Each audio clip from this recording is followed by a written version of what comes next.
Depuis plus de 2 semaines, dans les studios de Radio France quasi déserts, le même message passe en boucle.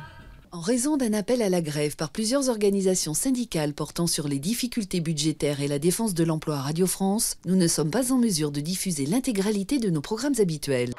Vendredi, la tension est montée d'un cran. Les journalistes ont rejoint le conflit et la poursuite de la grève a été votée jusqu'à mardi. Une motion de défiance a même été adoptée contre le PDG. Mathieu Gallet n'est plus reconnu comme un président par les salariés de Radio France. Il faut en prendre acte, c'est-à-dire qu'il n'est plus reconnu comme un interlocuteur en interne et on a compris qu'il ne l'était plus non plus en externe. Mathieu Gallet, c'est lui, le jeune patron du groupe public, exclu pour l'heure de démissionner. Critiqué pour ses dépenses, notamment la coûteuse rénovation de son bureau, il doit surtout présenter son plan de réforme de la maison qui devrait passer par 200 à 300 départs volontaires.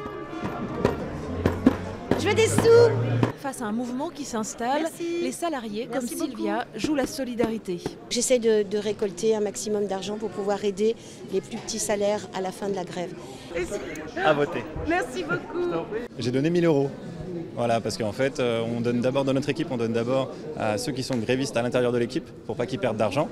Et ensuite, moi personnellement, mais ça c'est mon initiative perso, tout l'argent que j'ai touché alors que j'ai pas fait de chronique, je donne à la caisse de grève. Voilà. Même les auditeurs s'en mêlent.